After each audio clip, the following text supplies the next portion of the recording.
Welcome to the world of science fiction stories, and don't forget to like, subscribe, and share the channel. Enjoy the listening.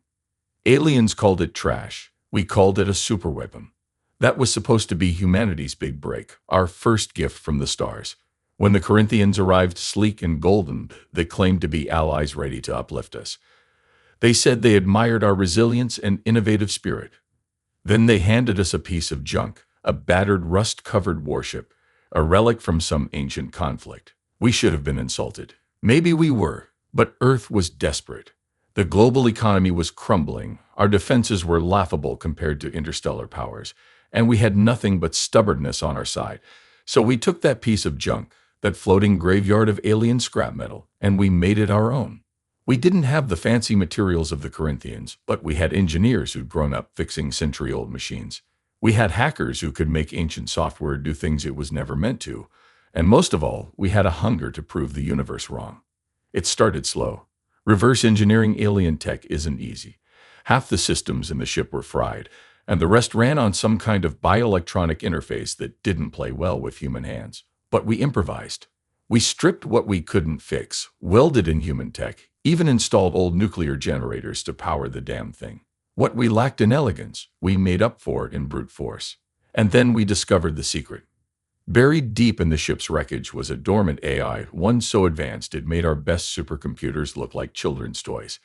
It was damaged, corrupted, and hostile at first, but our techs coaxed it back to life, feeding it human data, teaching it how we fought, how we survived. It learned from us. The day it spoke in clear English, calling itself Gideon, we knew we had something special.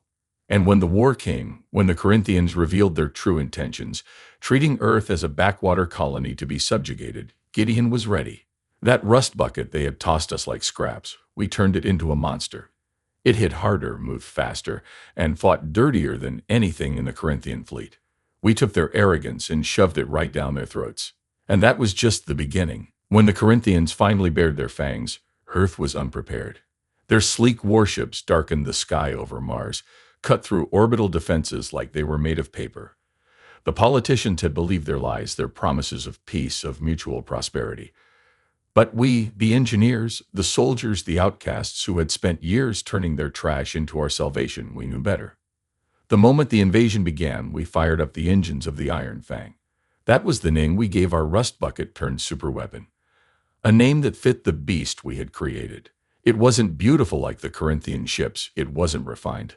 But it was something their military had never encountered before, unpredictable. The AI Gideon had spent months learning from humanity, from war histories, from simulations, from street fights and ancient strategies. It understood us better than we understood ourselves.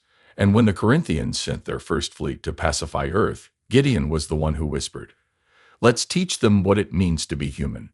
We launched straight from the asteroid belt, a surprise maneuver that no sane commander would have attempted in a ship held together by scavenged metal and human stubbornness. The Corinthians thought we were a joke until our first strike ripped a hole through the heart of their flagship. See, they fought like nobles, honorably, predictably. They had formations, hierarchies, rules of engagement. We had desperation. We had an AI that had studied every dirty trick in human history, from guerrilla warfare to cyber attacks, and we had a crew who knew that if we lost, Earth burned. The Iron Fang didn't just fight, it adapted. Every battle made Gideon smarter, more ruthless. Every salvaged enemy ship added to our arsenal. We hijacked Corinthian weapons mid-fight, turned their own shields against them, jammed their comms, made their fleet choke on its own technology. The battle over Europa was the turning point. The Corinthians sent their dreadnoughts, expecting to crush us with sheer firepower. Instead, we hacked into their targeting systems, made them shoot each other. Their Grand Admiral, arrogant to the end, never saw the missile coming that turned his bridge into a fireball. By the time we reached Earth's orbit, their fleet was in full retreat. The Corinthians, once so confident, now saw us for what we truly were. Not primitives, not a species to be conquered, but a force they had underestimated. And we weren't done yet. The Corinthians never imagined that a species barely crawling into space could fight back. They thought we'd break, that we'd kneel the moment they flexed their power. Instead, we turned their own arrogance into our greatest weapon. Earth wasn't just defending itself anymore. We were hunting. After the Battle of Europa, we didn't give the Corinthians time to regroup. While the bureaucrats on Earth debated surrender or negotiation, we aboard the Iron Fang made our own decision. We took the fight to them. Gideon had cracked into their network, piecing together fragments of stolen data. We learned the location of their nearest command station, a heavily fortified orbital base orbiting Tadifor. It was supposed to be untouchable, guarded by an entire fleet, but we didn't attack it like an invading armada. We attacked it like humans. First, we let them think we were dead. We shut down our transponders, went dark in the void, drifting like debris. Gideon flooded their network with false reports, fake distress signals, ghost sensor readings, conflicting data. While their admiral wasted hours chasing phantoms, we slipped in close, right under their noses. Then we hit them where they never expected, their own supply lines. See, Corinthian warships were technological marvels, but they had one weakness. They relied on centralized command and carefully planned logistics. They weren't built for chaos. We were. We hijacked their fuel freighter, turned their automated defenses against them, cut off their reinforcements. By the time they realized they were under siege, their own base had become a prison. Then came the real strike. We didn't have their firepower, but we had something better: ingenuity. Gideon had been studying the composition of their station, analyzing structural weaknesses. Instead of engaging in a drawn-out firefight, we targeted a single pressure point, one reactor cooling node. A small, precise explosion. The chain reaction ripped through their entire base like a virus. Their ships panicked, trying to escape the inferno. We picked them off one by one, salvaging what we could, destroying what we couldn't. By the time the smoke cleared, the Corinthian forces in this sector were crippled, and Earth, for the first time in its history, wasn't just defending itself, it was winning. But we knew this was just the beginning. The Corinthian Empire spanned dozens of systems. They wouldn't let this humiliation go unanswered. Soon they would send their true war machine, their most ruthless commanders, their deadliest weapons. Gideon, ever watchful, whispered to us in the quiet after the battle, "They will come. They will come angry. But by then, we will be ready." And we would be. The Corinthians did not waste time mourning their losses. Within weeks, their retaliation force was en route. 20 capital ships, each one larger than Earth's entire pre-war navy. They didn't just want to win. They wanted to erase us. The moment Gideon intercepted their transmissions, the message was clear. No more mercy, no more negotiations. Humanity will be pacified. We weren't afraid, not anymore. While Earth's leaders scrambled, begging for peace talks that would never come, we aboard the Iron Fang prepared for the fight of our lives. The Corinthians thought they were bringing overwhelming force. What they didn't realize was that we had spent every moment since the Battle of Tadifor upgrading, learning, and most of all, adapting. Their ships were bigger. Ours were smarter. Their weapons were stronger. Ours were unpredictable.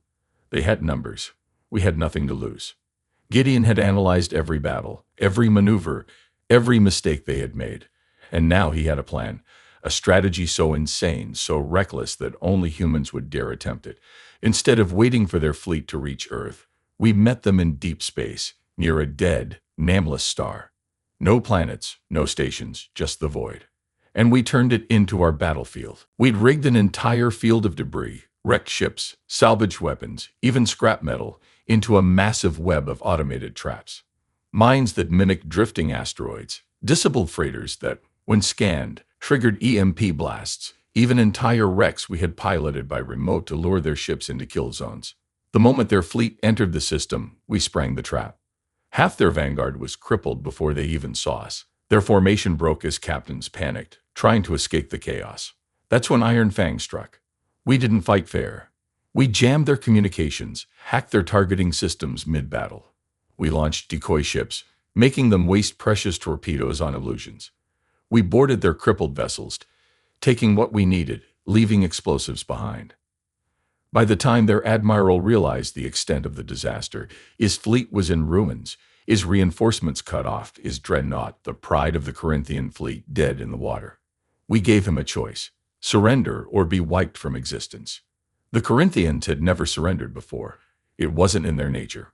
But that day, they learned what it meant to fear humanity. We didn't just win the battle. We sent a message. Earth would never be conquered. But we weren't done yet, because now, for the first time in history, humanity had something more than just survival. We had power. and we had their ships. With the wreckage of the Corinthian fleet drifting around us, we faced a choice. We could retreat, return to Earth as heroes, and wait for the next wave of invaders, or we could take the fight to them. For centuries, humanity had been at the mercy of stronger forces, nature, famine, war, and now an alien empire that had dismissed us as weak. But we weren't weak. We were hunters, and now, for the first time, we weren't just defending ourselves. We were going to strike at the heart of the Corinthian Empire. Gideon had been busy while we fought. He had decrypted more of their stolen data. We now had locations, shipyards, supply depots, even the coordinates of their central command world. The Corinthians thought of themselves as untouchable, hidden behind layers of bureaucracy and military might. But we had something they never expected. We had their ships. We spent weeks repairing, modifying, and repurposing the enemy vessels we had captured. The Iron Fang became our flagship, but now we had an entire fleet. We stripped their ships of weaknesses, reinforced them with our own brutal human engineering. Their sleek, elegant warships became Frankenstein monsters, patched with scavenged parts, overloaded with weapons, running on a combination of Corinthian technology and human aggression. And then we set out. Our first target was a logistics station near their border, a place designed for refueling and coordinating military movements. We didn't attack with brute force. We infiltrated. Our stolen ships got us through their security systems, let us dock without suspicion. Then we turned the entire station against them. Gideon hacked their command network, feeding them false alerts while we took control from the inside. Within hours, their entire supply chain in this sector collapsed. Freighters were routed into deep space. Corinthian fleets sent chasing ghost signals. By the time they realized what had happened, we were long gone, leaving nothing but wreckage and confusion in our wake. From there, we moved fast. We struck hidden research facilities, stole prototypes of new weapons.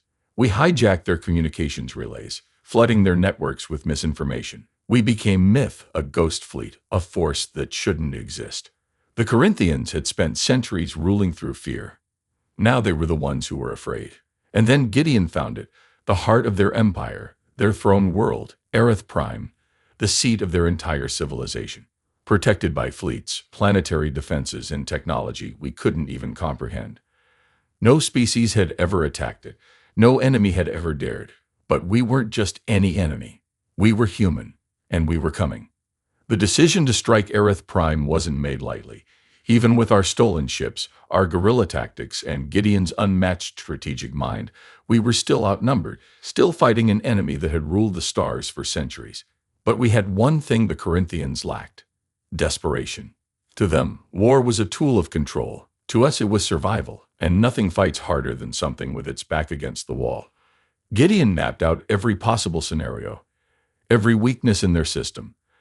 Aerith Prime wasn't just a planet. It was the nexus of their empire, their governing council, their military high command, their richest elite. They all lived there, believing it untouchable. Their fleets were massive, but they were spread across 100 systems, busy suppressing resistance, reinforcing their borders, searching for us. We had one shot. We couldn't attack like an armada. We had to attack like assassins. Step 1. Infiltration. We used their own arrogance against them.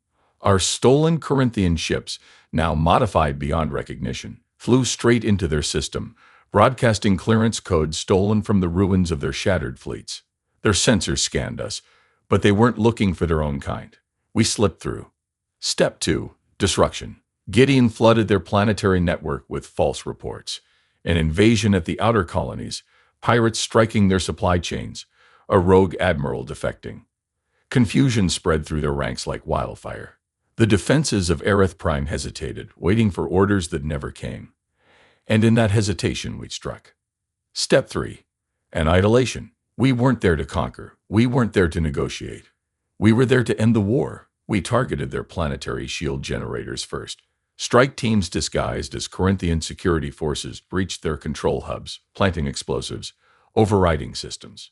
The moment those shields went down, Iron Fang and our fleet rained fire from the sky. Their capital city, untouched by war for 1,000 years, burned. Their high command scrambled, trying to issue orders, but Gideon had already locked them out of their own network. Their fleets, millions of kilometers away, received distress calls too late. And then we sent them a message, a broadcast live across every Corinthian world. You wanted to break us. You wanted to turn Earth into a colony, a footnote in your empire's history. But you made a mistake. You gave us your technology. You gave us your arrogance. And now we are here. We are not your subjects. We are not your inferiors. We are human. And this is your only warning. Leave us alone, or we will burn your empire to the ground. Silence followed. Then the retreat orders came. The Corinthians, once so proud, once so invincible, ran. The war wasn't over. There were still battles to fight, wounds to heal, losses to mourn. But the Corinthians had learned the truth. We were not a species to be conquered. We were a species to be feared. And it all started with a rust bucket.